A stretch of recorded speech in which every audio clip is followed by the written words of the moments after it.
Hello everyone, আসসালামু আলাইকুম। সবাইকে আমন্ত্রণ জানাচ্ছি আমাদের নিয়মিত আয়োজন নারী উদ্যোক্তার সাফল্য অনুষ্ঠানে এবং সাথে আছি আমি হাসিনা আনসার নাহার। প্রিয় দর্শক, প্রতি পর্বে আমাদের স্টুডিওতে একজন নারী উদ্যোক্তা আমন্ত্রিত থাকেন। আজকে আমাদের সাথে আছেন সাদিয়া ইয়াসমিন। পুরো অনুষ্ঠান জুড়েই সাদিয়া ইয়াসমিন আমাদের সাথে থাকবেন এবং তার জানা অজানা সকল তথ্য আমরা জানবো এবং তিনি কিভাবে একজন সফল নারী উদ্যোক্তা হয়ে উঠলেন সেই গল্পটাও আমরা সাদিয়া আপুর কাছ থেকে শুনবো। চলুন দর্শক, আমরা চলে যাই সাদিয়া আপুর কাছে। কেমন আছেন আপু? ভালো আছি, আপনি ভালো আছেন? জি, আমি খুব ভালো আছি, মাশাআল্লাহ। আপনাকে অনেক কিউট লাগছে। আচ্ছা আপু, আপনি আপনার পরিচয়টা নিজেই দিন, আপনার উদ্যোগের নাম এবং আপনার পরিচিতিটা। আমি সাদিয়া ইয়াসমিন। আমি ফুললি হাউসওয়াইফ, তার পাশাপাশি আমি একজন নারী উদ্যোক্তা।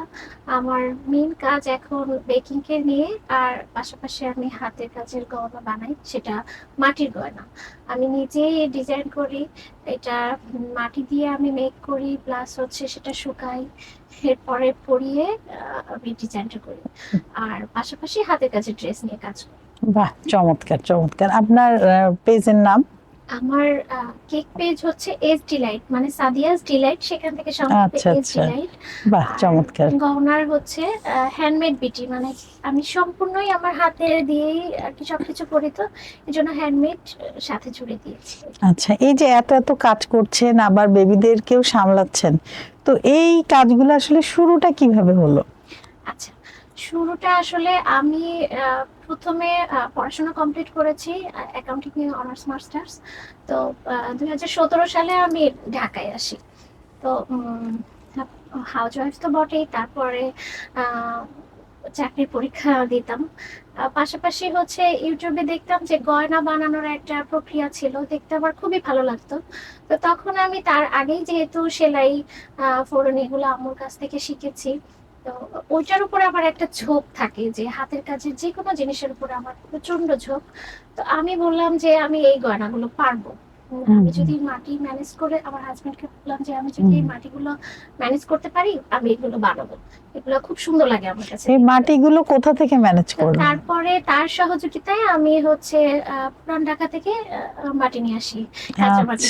কাঁচা মাটি দিয়ে? কাঁচা মাটি একেবারে। আচ্ছা, কাঁচা মাটিটা থেকে আমি মানে ইউটিউব থেকে আমি সহযোগিতাটা নিই। মানে পুরো প্রসেসটা আপনি ইউটিউব থেকে শিখেছেন? শিখেছি। তারপরে আমি যেহেতু ডিজাইন গুলা খুব সুন্দর করে পারতাম, ছোটবেলা থেকে আমি ড্রয়িংটা আপনার খুব ভালো ছিল, এগুলো পারতাম ভালোই। তো তখন আমি কি করলাম, সকল টুলস কিনে ফেললাম। টুলস দিয়ে আমি মাটির গয়নাগুলো বানাতাম এবং ঘরে কিভাবে পোড়ানো যায় সেটার উপরে অনেকদিন ধরে আইডিয়া বের করলাম। প্রথমে নষ্ট হলো, ভাঙলো, ফাটলো। এরপরে তুষ এবং কাঠের তুষ, সেই সাথে একটু কয়লা, এগুলো মিশ্রণ দিয়ে আমি ওই গয়নাগুলো পোড়াতাম শুকানো। বাহ, চমৎকার। তারপরে হচ্ছে কিভাবে রং করা যায়, অনেক রং। এটা যখন হচ্ছে আপনি একটা গহনার আকার দিলেন পুড়িয়ে, এরপর মানে কত ঘন্টা বা কত দিন ওটাকে রেখে তারপরে রং করতে হবে, এই প্রসেসটা যদি বলতেন। প্রথমে হচ্ছে আমি মাটির গয়নাটাকে শুকালাম, একটা ডিজাইন দিলাম, অনেক সূক্ষ্ম ডিজাইন দিয়ে আমি ওটা রোদে শুকানো যাবে না, এটা হচ্ছে একেবারে আপনার ঘরের মানে এই আর্দ্রতাতে শুকাতে হবে। একটা গয়না শুকাতে দেখা যায় 4 দিনও লাগে।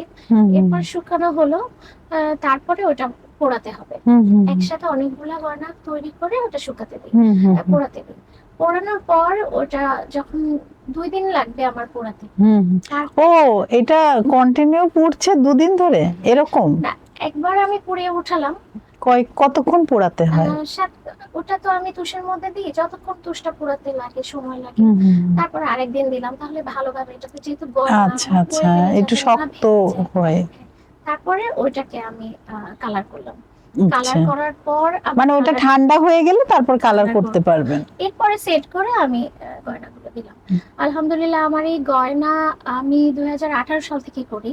তো তারপর কন্টিনিউয়াস আমার অনেক অর্ডার এসছে, মানে কয়টা দেশ বলবো, লন্ডনে গিয়েছে, পর্তুগালে গিয়েছে, বাহ চমৎকার, কংগ্রাচুলেশন। গিয়েছে অস্ট্রেলিয়াতে অন্তত 4 বার, একই জন 4 বার নিয়েছে, বিশেষ করে পহেলা বৈশাখে আমার এই গয়নাগুলোর খুব বাহ চমৎকার, আর পহেলা ফাল্গুনে। মানে বিশেষ বিশেষ উৎসব আয়োজনে কিভাবে আপনার গহনাগুলো আসলে ওই যে আপনার রিপিট কাস্টমার যারা আছে বা তারাই মানে সবসময় যারা কিভাবে নিচ্ছে। যেন ওনারা টের পায়, আমি আসলে কিন্তু ওইভাবে মানে প্রচার করি না, কিন্তু আমার পেজে অর্ডারটা চলে আচ্ছা, আসে। মানে আপনার আসলে প্রোডাক্টের মান ভালো, গুণগত মানের দিক থেকে যে আপনি বললেন না যে আপনি দুদিন ধরে পোড়ান যেন আরো শক্ত হয়, এটা নষ্ট না হয়, তো ওরা ব্যবহার করে ওই সুফলটা পেয়েছে, যার কারণে হয়তো একজনের থেকে আরেকজন জানছে। অনেক সময় হয় না যে আমরা একটা শাড়ি পরি বা একটা হিজাব পরেছি বা একটা গহনা আনলা, এটা কোথা থেকে নিয়েছে এত সুন্দর, তখন হয়তো আমরা প্রশংসা করে বলি এটা না আসলেই ভালো, জানো এটা না সহজে নষ্ট হয় না, প্রায় কিন্তু এরকম বলি। তো এভাবে হয়তো আপনার পেজটা অটোমেটিক বুস্ট হয়েছে। জি, আমার পেজে অর্গানিক রিচ টুকের উপরে, তো আলহামদুলিল্লাহ। কিন্তু আমার যখন অর্ডার আসে বাইরে থেকে, একবারে দেখা যায় যে 12 পিস 18 পিস, কখনো 22 পিস গয়নার অর্ডার আসে একবারে অনেক। মানে বিভিন্ন উৎসব আয়োজনে তো আমাদের তো মনে করেন অনেকগুলো উৎসব, আমাদের দেশ তো গয়নার খুবই ডিমান্ড বাইরেতে, যারা বাইরে আমাদের প্রবাসীরা থাকে হ্যাঁ হ্যাঁ হ্যাঁ তাদের কাছে। খুবই পছন্দ করেন। দেশে যায় আলহামদুলিল্লাহ চিটাগাঙে, আর হচ্ছে চিটাগাঙের এলাকাতেই বেশি বেশি যায় অর্ডার গয়না। গুলো যাচ্ছে। হ্যাঁ। আর সেই সাথে যে কাস্টমাইজ কাজ করি আমি, আমার ডিজাইন শুধু কেবলমাত্র আমারই। আবার দেখা যায় যারা প্রবাসে থাকে তারা ডিজাইন দিয়ে দিচ্ছে। ফ্রেন্ড ডিজাইন আমারই থাকে, আমি আচ্ছা আচ্ছা, ও কয়েকটা শো করেন, ওরা ওইভাবে চয়েস করে নেয়। ফ্রেন্ডদেরকে দেখা যায় তাদের ওই যে মানে ওই দেশের যে ফ্রেন্ড থাকে তাদেরকে গিফট করার জন্য অনেক সময় নেয়। তো আমার একটা বড় সার্কেল আছে দেশের বাইরে, যারা হচ্ছে প্রত্যেক বছরই দেখা যায় যে যায় এখানে। আচ্ছা আচ্ছা, আমার গয়নাটা আসলে দর্শক অদম্য ইচ্ছা শক্তি থাকলেই এটা সম্ভব। উনি কোথাও কোর্স করেননি, কোনো জায়গা যাননি, বাস ইউটিউব দেখে তারপরে উনি ব্যবহারিক করেছেন অনেক, উনি নিজে নিজে এইগুলো ট্রাই করেছেন, নষ্ট হয়েছে আবার করেছেন, এভাবে কিন্তু নিজেকে ইমপ্রুভ করেছেন, নিজের স্কিলটা বাড়িয়েছেন। উনি এটা নিয়ে গবেষণা করেছেন, উনি পড়ালেখা করেছেন, কিন্তু উনি কোথাও প্রশিক্ষণ ওইভাবে নেয়নি, কিন্তু নিজে এটা প্র্যাকটিক্যাল করে করে উনি দক্ষ হয়েছেন। সো অদম্য ইচ্ছা শক্তি থাকলে এটা সম্ভব। এবং একজন উদ্যোক্তার আমি মনে করি এই রকম ইচ্ছা শক্তি থাকতে হবে, নিজের প্রতি বিশ্বাস থাকতে হবে। উনি কিন্তু হাল ছাড়েননি, বারবার নষ্ট হয়েছে তিনি আবারও কিন্তু করেছেন যে না আমি এটা করব এবং আমি পারবই। এই জিনিসটাই কিন্তু আসল যিনি উদ্যোক্তা, আমরা তো মুখে মুখে উদ্যোক্তা বলছি কিন্তু উনি পিছিয়ে যাননি। তার মানে উদ্যোক্তা যিনি থাকবেন তিনি ঝুঁকি নেবেন এবং কোনো কিছুতেই উনি পিছপা হবেন না। উনি মানসিকভাবেও স্বাবলম্বী ছিলেন এবং আর্থিকভাবে তো আছেন এবং শারীরিকভাবেও আছেন, যার কারণে উনি এই জিনিসগুলো এত সুন্দরভাবে হ্যান্ডেল করেছেন। এবং সবচেয়ে মানে আমি অবাক হচ্ছি ওনার সাথে কথা বলার পরে, উনি শুধু এটাই করছেন না, উনি বেকিং এও কিন্তু দারুণ এক্সপার্ট। এবার চলে আসে আপুর বেকিং বিষয় এবং এবার জানতে চাচ্ছি বেকিং এর বিষয়ে। জি আপু, প্রথমে বলি যে উদ্যোক্তা মানে কোনো কিছুকে রূপ দেওয়া, মানে কাঁচামাল থেকে আমি একটা কাঁচামাল কিনছি, কাঁচামাল থেকে আমি ওই ব্যবহার উপযোগী যে পণ্যটা তৈরি করব, সেটাই হচ্ছে উদ্যোক্তাদের কাজ। অবশ্যই ক্রিয়েশন। তো আর যারা আমরা প্রোডাক্ট কিনে সেল করি এরা কিন্তু আসলে রিসেলার, এরা তো উদ্যোক্তা না, ব্যবসায়ী, বাংলায় বলা হয় ব্যবসায়ী। আমি যখন থেকে ভাবলাম যে আমি উদ্যোক্তা হব, যেহেতু আমি আর জবের দিকে গেলাম না বাচ্চা কনসিভের পরে, তো তখন মনে করলাম যে হ্যাঁ আমি উদ্যোক্তা হতে চাই, কিন্তু উদ্যোক্তা যেন উদ্যোক্তাই হই, আমি যেন কাঁচামাল থেকেই প্রোডাক্টটা তৈরি করতে পারি। আপনি সেলার বা ব্যবসায়ী হতে চান নাই, ব্যবসায়ী হতে চাই, উদ্যোক্তাই হতে চেয়েছি। তাই আমার গয়নার কাজটা এবং পাশাপাশি যে আমার যশোরের হাতের কাজের যে প্রোডাক্টটা, ড্রেসটা, এটা আমি করে গিয়েছি। আচ্ছা আচ্ছা, তারপরে আমার বাচ্চা হওয়ার পরে এটাতে আমি একটু ডিলে করে ফেলেছি, যে আমার অনেক সময় দেওয়া লাগতো, তখন আমি করিনি। এরপরে মনে হলো আমি তো বেকিং এর কাজ পারি, বাসায় ইউটিউব দেখে বানাতাম, সবকিছুই আমার ইচ্ছে আর কি, ইচ্ছেটাই। বেকিং এর কোর্স করেননি কোথাও? পরে করেছি। আচ্ছা আচ্ছা, প্রথমে ইউটিউব দেখে, আমার বাসায় ওভেন ছিল, আমি বানাতাম। পরে ভাবলাম আমি যেহেতু আমার বাচ্চা হয়েছে, আমি ওকে বাইরের খাবার দিতে চাই না। মা সবসময় চায় যে আমার হাত থেকে যেন আমার বাচ্চা, হ্যাঁ ওই যে আমরা বলি না মায়ের হাতের ছোঁয়া, আমি চেয়েছি যে যাই পারি আমি আমার বাচ্চাকে আমার খাবারটাই দিব, ওকে একটা এজ পর্যন্ত আমি বাইরের খাবার দিব না, আমি যা পারি তাই করব। তো তারপরে দেখলাম যে হ্যাঁ ভালো হয়, ওর জন্য কেক বানাই, বাসার জন্য বানাই।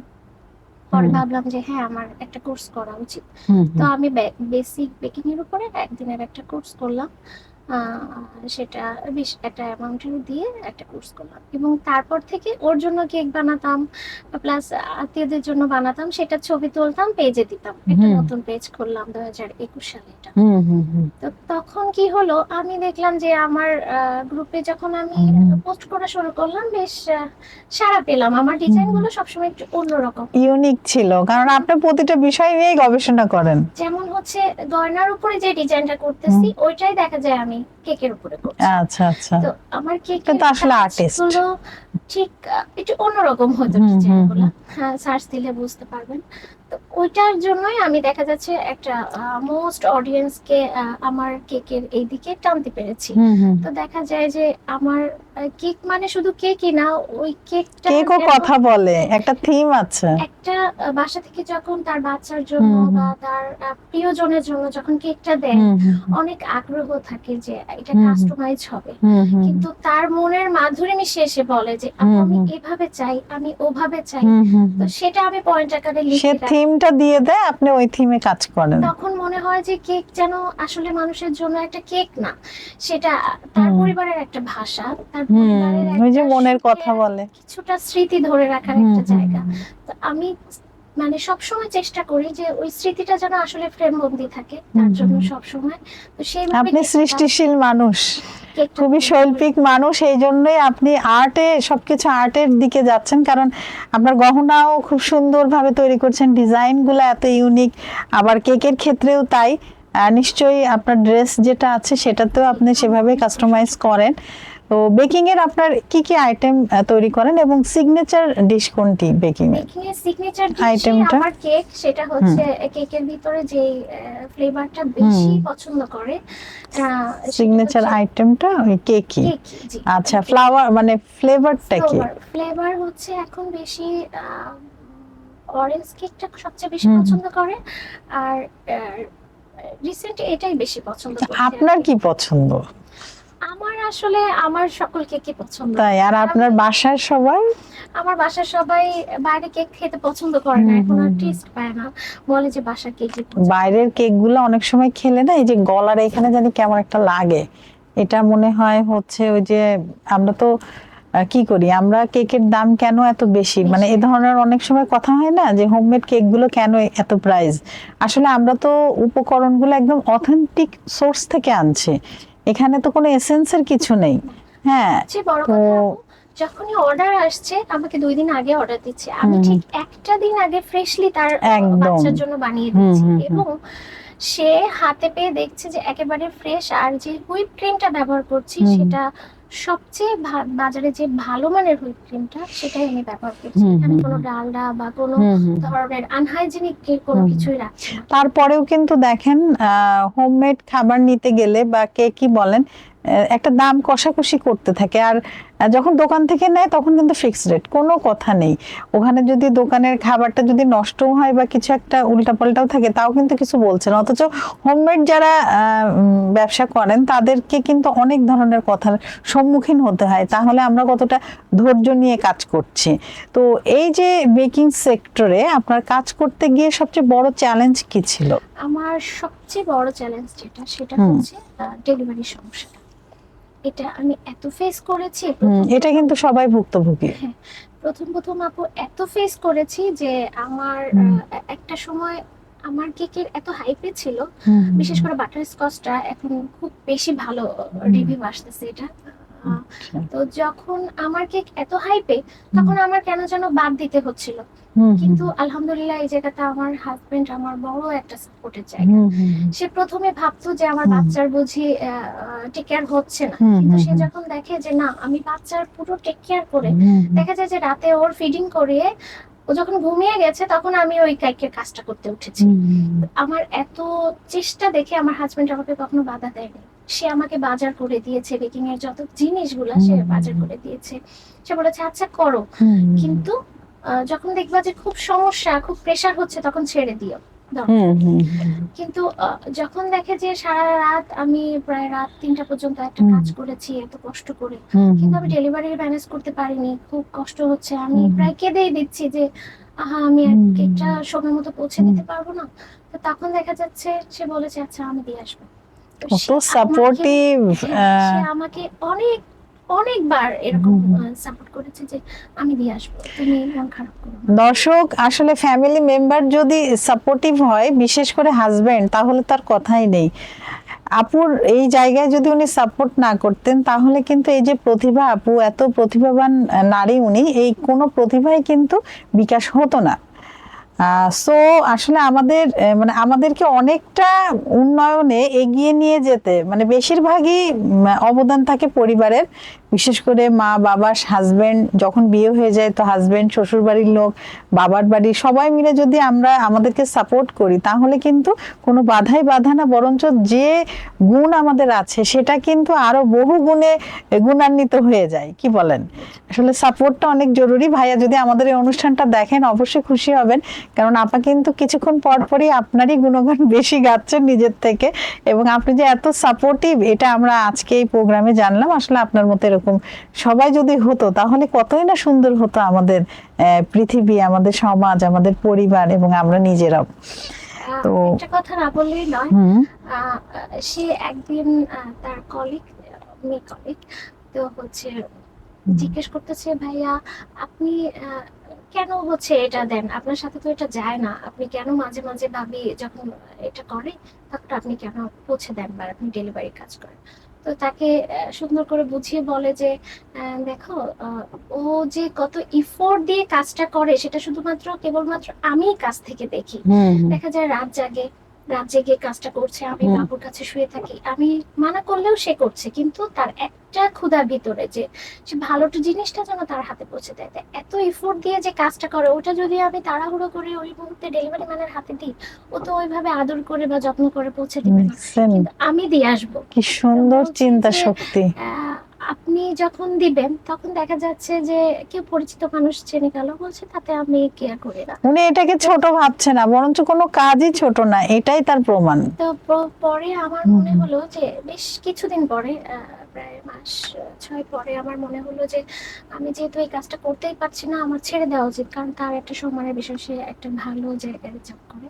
তো তখন একদিন আমি বললাম যে আচ্ছা, তোমার মাঝে মাঝে যেটা করো এটা করা লাগবে না, দেখা যাচ্ছে তোমার স্টুডেন্টের বাসায় তোমার যাওয়া লাগলো, তখন কি হবে?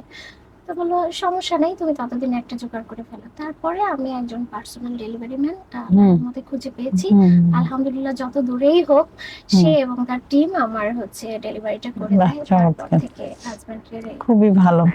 তো আপনার অর্ডার ম্যানেজমেন্ট ও মান বজায় রাখার কৌশল কি? আপনি এই যে কাজগুলো করছেন, এটা আসলে কিভাবে মানগুলো বজায় রাখেন? আমি আপু একাই কাজ করি, যেহেতু আমি একা উদ্যোক্তা। আমি তো মানে কোনো একটা কারখানা বা কোনো একটা জায়গায় এখনো ওইভাবে তৈরি করিনি যে অনেকে সাপোর্ট পাবো। একাই কাজ করি যেহেতু, একাই ম্যানেজমেন্ট করতে হয়। তো সেই ক্ষেত্রে দেখা যায় যে আমি আমার কাজের, খাবারের বা কেকের মানটা যতক্ষণ বজায় রাখতে পারবো ততটুকুই মানে অর্ডারটা রাখি, যে যতটুকু আমি সময়ের মধ্যে দিতে পারবো, বা ওই কাজের কিংবা খাবারের সমাদৃত একটা রিভিউ আসবে বা ভালো রিভিউ আসবে।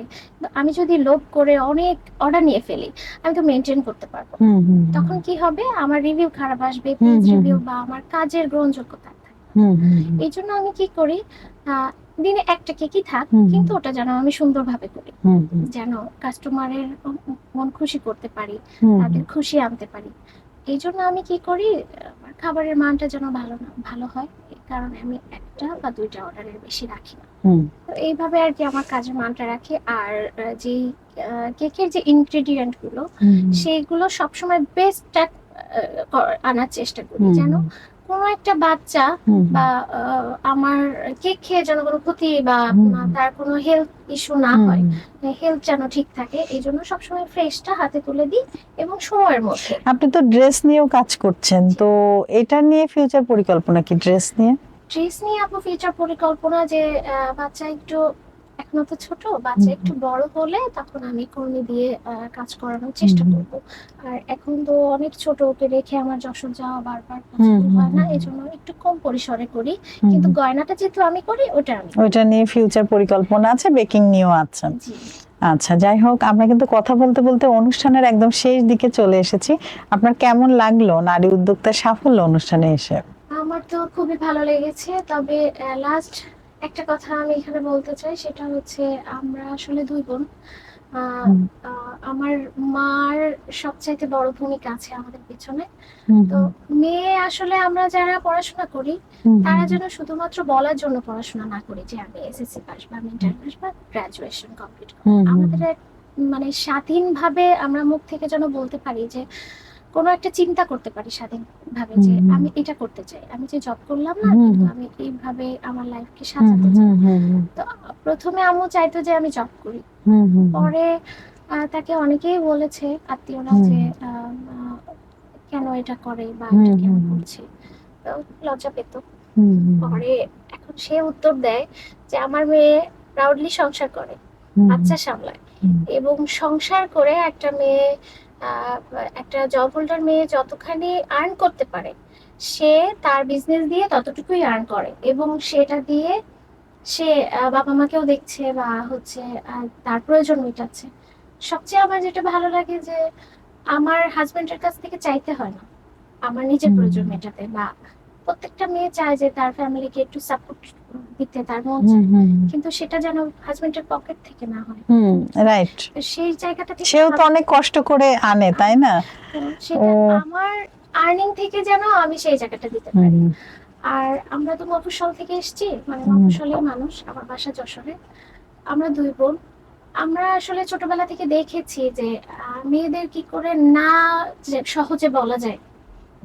তো মেয়েদের সবকিছু হাঁ করাতে গেলে, বিশেষ করে সমাজের ক্ষেত্রে বা আত্মীয়দের ক্ষেত্রে, সেই জায়গায় তার স্বাধীনতার একটাই হাতিয়ার, সেটা হচ্ছে শিক্ষা। তো আমার ছোট বোনও হচ্ছে পাবলিক ইউনিভার্সিটি থেকে মাস্টার্স করা, হুম, গ্রাজুয়েশন করা। সে হচ্ছে একটা জব করে, তার হুম। ছোটবেলা থেকে ইচ্ছে ছিল আমি জব করব, জব করব। যার যার চয়েস। আমার ইচ্ছে ছিল আমি বিজনেস আপনি করব, উদ্যোক্তা হবেন, সো আপনি করেছি। উদ্যোক্তা হয়েছেন। তো আমার আম্মুর সাপোর্ট এই জায়গায় সবচেয়ে বেশি। হুম, সে টিনেজে যখন বিয়ে হয়ে যায়, সে চেয়েছিল যে আমি আমার পড়াশোনা আমার মেয়েদের কাছ থেকে নিব, মানে ওদের দেখতে চাই যে সে যা আচ্ছা, পারেনি সে আমাদের সেটা হাত আপনাকে দিয়েই দিয়ে। করেছে। তো আন্টি যদি আমাদেরকে দেখে থাকেন, আমাদের এই প্রোগ্রামটা দেখে থাকেন, আপনার মেয়ে কিন্তু অনেক সুন্দর সুন্দর কথা আপনাকে নিয়ে বললেন। আপনি যেটা করতে পারেননি সেটা স্বপ্ন দেখেছিলেন আপনার দুই মেয়ে করবে, এবং আপনার সেই স্বপ্ন আজ সত্যি বলে আমি মনে করছি। এবং আপনার যে আত্মীয় স্বজন বা তার যারা পরিচিত আছেন তারাও মনে করছেন। আজকে অবশ্যই আপনি অনেক মানে কি বলবো, মনে আপনার অনেক যে আশা ছিল সেটা পূরণ হয়েছে। আপনি গর্ব করে বলতে পারবেন আপনার মেয়ে একজন উদ্যোক্তা। উদ্যোক্তার মানে এমন একটা সম্মানের জায়গা, আসলে এখানে আর কিছু বলার নেই। তো আপা, আমরা কিন্তু আসলে অনুষ্ঠানের শেষ দিকে, আপনি ভালো থাকবেন। ইনশাল্লাহ আবারও নতুন কোনো আয়োজনে আপনার সাথে কথা হবে। আল্লাহ হাফেজ। আপনিও ভালো থাকবেন। Thank you. ওয়ালাইকুম আসসালাম। দর্শক, আপনারা যারা এতক্ষণ আমাদের সাথে ছিলেন, আপনাদের সবাইকে অসংখ্য ধন্যবাদ। আবারও নতুন কোনো অতিথিকে নিয়ে আপনাদের সবার মাঝে আমি হাসিনা আনসার নাহার উপস্থিত হব। ততক্ষণ পর্যন্ত আপনারা সবাই ভালো থাকুন, সুস্থ থাকুন এবং আমাদের সাথে থাকুন। আল্লাহ হাফেজ।